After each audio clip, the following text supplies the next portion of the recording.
Bueno, ya tenemos nuestro mapa de riesgos. Eso quiere decir que tenemos los riesgos identificados, los tenemos listados, agrupados y medidos.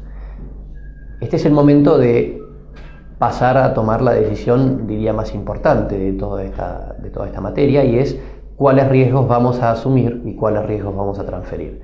Para esto es muy importante entender que no puede existir una empresa si no decide tomar riesgos. O sea, no existe una empresa que no tome riesgo. La definición misma de una empresa es, podríamos decir, una entidad que se dedica a tomar riesgos de manera adecuada. Y un empresario es un tomador de riesgos. Para esto, lo que tenemos que hacer es definir cuáles riesgos queremos asumir internamente en la empresa y cuáles riesgos le queremos pagar a otra empresa para que los asuma. Así como nosotros definimos que hay algunos riesgos que son los riesgos que nosotros tenemos que asumir, hay otras instituciones que son las que tienen que asumir aquellos riesgos que nosotros no queremos asumir internamente. La forma fácil de determinar cuáles riesgos asumimos es muy sencilla. Vamos a asumir aquellos riesgos cuya asunción genere valor en nuestra empresa y transferiremos los demás. ¿A quién se los vamos a transferir? A alguien para quien la asunción de esos riesgos genere valor. Esta es una forma fácil de decirlo. Por suerte hay un modelo conceptual que nos permite elegir qué riesgos queremos asumir y qué riesgos queremos transferir. No vamos a entrar en los detalles del modelo, pero básicamente hay algunos riesgos que son de los cuales somos dueños naturales y los tenemos que asumir. Ahora, el punto importante es que una vez que tomamos la decisión de asumir un determinado riesgo, ese riesgo nos va a poner alguna limitación en cómo tenemos que manejar nuestra compañía. No podemos asumir manejar una compañía con muchísimo riesgo operativo, agregándole muchísimo riesgo financiero, por ejemplo. Entonces, el siguiente paso es adaptar la gestión de nuestra empresa a los riesgos que hemos decidido asumir en la misma. Una vez que definimos que queremos transferir algunos riesgos, lo importante es saber con qué herramientas contamos para hacerlo. En principio hay tres grandes grupos de herramientas de cobertura de riesgos. Y las voy a decir en el orden en que creo que se usan más o en su orden de importancia. La primera, les diría, es la cobertura natural. La cobertura natural es tomar decisiones operativas o estratégicas dentro de la empresa tal que la pongamos en condiciones de manejar o de eliminar determinados riesgos que la pueden afectar. Estas decisiones son casi, les diría, tan variadas como las decisiones que toman los directivos.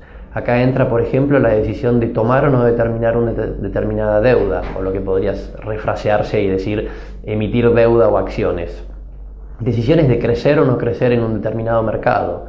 Decisiones de tomar deuda en una moneda o en otra. Decisiones de poner una o más plantas industriales. Decisiones en cuanto a layout de planta.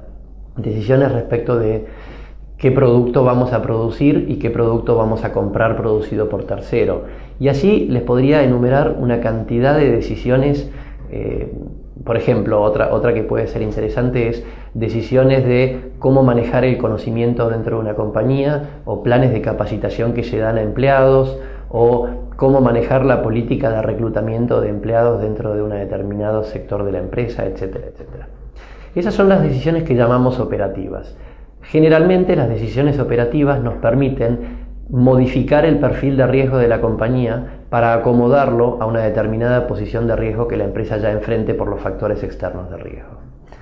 El segundo gran grupo de herramientas de cobertura es la que nos dan los contratos de seguros.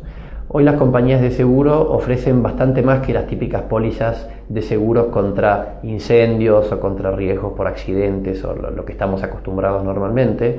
Y les diría que en el extremo de mayor sofisticación ya tenemos compañías de seguros que nos permiten o van hacia permitirnos trabajar juntos un mapa de riesgos y decir: estos riesgos dentro de este mapa de riesgos te los aseguro con una determinada póliza y el resto de los riesgos corren por cuenta de la empresa. En el medio, un ejemplo bastante conocido en la Argentina es el de los contratos que aseguran una determinada rentabilidad por hectárea a las empresas agropecuarias, por ejemplo. Tercer grupo de herramientas de cobertura está dado por los instrumentos derivados. Los instrumentos derivados son instrumentos que tienen una doble función, son instrumentos que sirven para inversión financiera y instrumentos que sirven para coberturas de riesgo. Un instrumento derivado es un contrato que cotiza generalmente, aunque no siempre, en los mercados de futuros y opciones, y sirven para generar posiciones de riesgo que nos permiten contrarrestar posiciones de riesgo originales que tiene la compañía.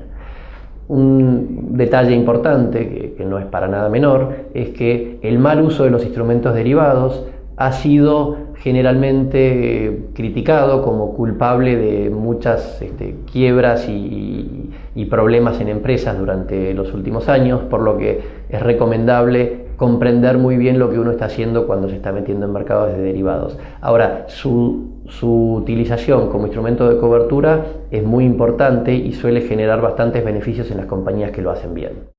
Hay una cantidad de cambios que se están dando en el mundo que hacen que la gestión de riesgos se esté volviendo cada vez más una herramienta estratégica impostergable para el management.